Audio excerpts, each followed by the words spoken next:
श्रावण मासरे बहुत जन पियाज रसुण खाती ना तो आज चलते बिना पियाज रसुण गोटे टेस्टी जलखिया तैयारी करवा।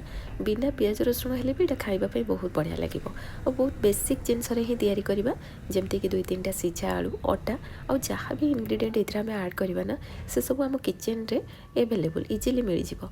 तो आपण मैंने थे बनातु केत भी जब आपको किसी झटपट बनवाई इच्छा हे ना निहाती भाव में यहाँ ट्राए करेंगे। सबुठ प्रथम ही कहीदे थंडापाई मो तंटीर अवस्था कौन आप भॉइस रू ही जापे से भॉइस को इग्नोर करूँ रेसिपी देखूँ और रेसिपी केमी लगे मत निश्चय कमेंट सेक्शन में जन। तो सबुठ प्रथम गोटे छोट गिनारे मापिकी मु गोटे गिना अटा नहीं गली अटा बेसी ए दरकार नहीं कारण मुझे 2टा रुटी या तैयारी करी से अल्प अटा नहीं एथिरे आम अल्प लुण पकेवा कला जीरा ता सहित जुआणी पकई और जुआणी को हाथ में आम क्रश करके ऐड करवा जहाँफल यार फ्लेवरटा ये पड़े आसो।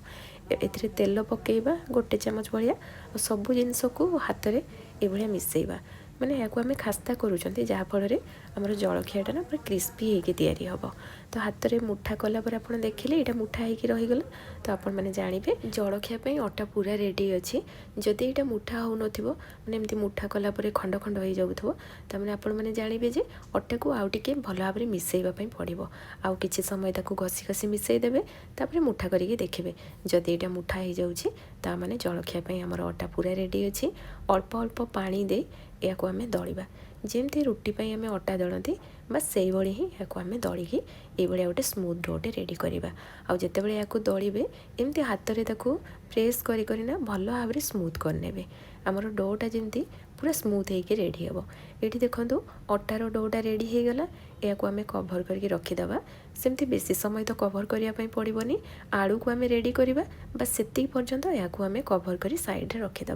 तो ये मुझे 3टा सीझा आलू नहीं आलू को सीझेकी जब पूर्वर आप रखिदे ये जलखिया बनवाई बेसी समय लगेनि। एमती भी ये आलू को जब आप सांगे सांगे सीझेकी जलखिया बनइबी बोली भावे यहाँ गरम थी जितेबाला या एमती ग्रेट करके रेसिपी बनइबे ना आलूटा पूरा चिपचिप हो जदि संध्या बेले आप बनवाई चाहूँगी दिन बेले आलू को सीझेकी रखिदे आप चाहिए आलू को हाथ में चकटी पारे किंतु हाथ में चकटिले कौन हुए से छोट छोट खंड रही जाए से ये सरू होल वाला ग्रेटर ग्रेट करदेली जहाँफल आलूटा भल भाव में मिसीज ये क्रिस्पी होकर तैयारी हम से मुझे चाउल गुंड पकेली आपड़ चाहिए बिना चाउल गुंडे भी या तैयारी करेंगे किंतु ये चाउल गुंड पकईदे कौन ये क्रिस्पी होकर तैयारी हम।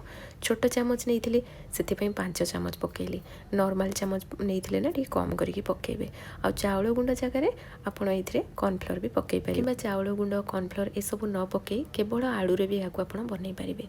एबे स्वाद अनुसार लुण देदेबा अदा को ग्रेट कर 1 छोट चामच पकेली no onion no garlic curry powder पकेबा किंबा आपन को जो मसलार फ्लेवर पसंद ना से मसला भी पकई पारे। गरम मसला गुंड भी पकई पारे भल टेस्ट पाई धला राशि पकेबा ता सहित कसूरी मेथी भृसंगा पत्र को पूरा चुन चुन कर काटिकी पकेबा अल्प धनिया पत्र मध्य पकेबा और ये मु लंका गुंड पकाऊँगी कंचा लंका को काटिकी भी ये आप पकई पारे। एबे सबू जिनस को हाथ में भल भाव में मिक्स करवा जमती ये चाउल गुंड आलू ये सब जिनस मसला सब मिसीज। आप चाहिए ये आलू को ना आपड़ टे तेल रे कषिकी भी ये रेसिपी बनई पारे मैंने मसलाटा बनईकी किंतु एमती बनइले भी टेस्टी लगे कारण फ्राए हो फ्राए है खाइबापी टेस्ट लगे। तो ये मुझे सब जिनस को भल भाव में मिसईदेली या आम डिवाइड करदे 2टा पार्ट रे कारण 2टा रुटी रे या तैयारी करेंगे या आम साइड रे रखा एपटे अटा को आम चेक करनवा ये अटा रेडी अच्छी या आम 2टा पार्ट रे डिवाइड करवा कारण 2टा रुटी रे ही मुझे तैयारी करी।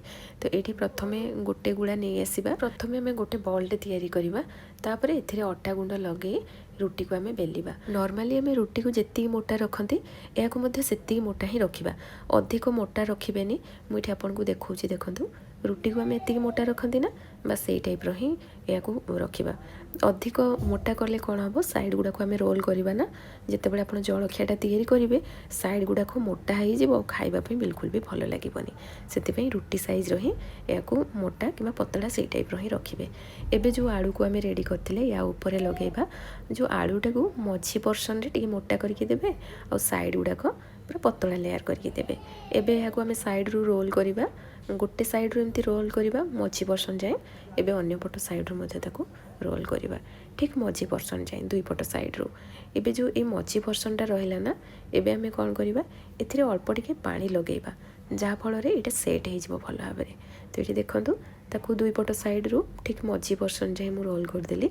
एबे एथिरे अल्प टिके मु पानी लगेइ दउची, जहा फल रे एटा बहुत बढ़िया से सेट हे जिवो।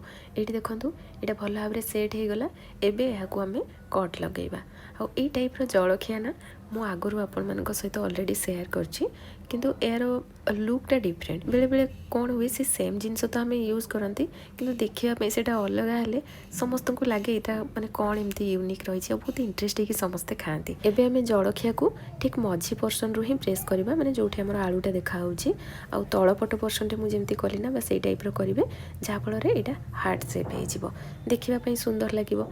आ एको अधिक सेमती मोटा करिवेनी कि सेमती पतला करिवेनी। पतला कले तो खाइबा पई भल लागिवो, किंतु एक्सेस मोटा कर देले एटा खाइबा पई बिल्कुल भी भल लागिवोनी, कारण याकू आमे रोल करचंती जदि से पर्सनटा मोटा हे कि रहि जिवो खाइला बेले सेटा जम्मा भी टेस्ट लागिवोनी। सेति पई याकू पतला करिवे नहले मीडियम रे रखिबे। तो एबे याकू आमे फ्राई करिबा, सेति पई मु एठी तेल गरम कर देइथिली। तेल को आमे गरम तो करदबा, तापरे लो मीडियम फ्लेम रे ए जलखिया को आमे फ्राई करिबा। लो मीडियम फ्लेम रे फ्राई कले कोन हबो, एटा भीतर पर्सन रू बहुत बढ़िया से कुक हे परिबो, ता सहित एटा पूरा क्रिस्पी हे के तयारी हबो। तो एठी देखि परथुबे मु अल्प अल्प समय गैप रे ही याकू उल्टा पाल्टा करके फ्राई करूची। आ एठी बढ़िया कलर पळि आसिलानी। याकू ना मु पूरा क्रिस्पी करिछि, जा फल रे खाइबा पई भल लागिबो। आपण चाहिले याकू हल्का गोल्डन कलर हैला परे बाहर कर परिबे, किंतु ए टाइप रो कलर आसिले ना एटा पूरा मुसमुसिया है कि तैयारी हुए और पूरा गरमा गरम थी या खाइबे बहुत टेस्टी लगे। तो यही उपाय रे मु सब गुड़ा को फ्राए करदेली। ये आमर जलखिया रेडी हो गला। आपड़ टमाटो केचप सहित कि ग्रीन चटनी सहित या खाई पारे। यहाँ गरम गरम थी खाइबापी अधिक टेस्ट लगे। ठंडा है टेस्ट तो लगे किंतु गरम थी अवस्था जो भाई लगे ना से भाई लगे से गरमा गरम चटनी सहित यहाँ सर्व करूँ। रेसिपी केमती लगे कमेंट सेक्शन में जनइबे। पुणी आसबि नुआ रेसिपी नहीं से पर्यंत रहुछि। धन्यवाद।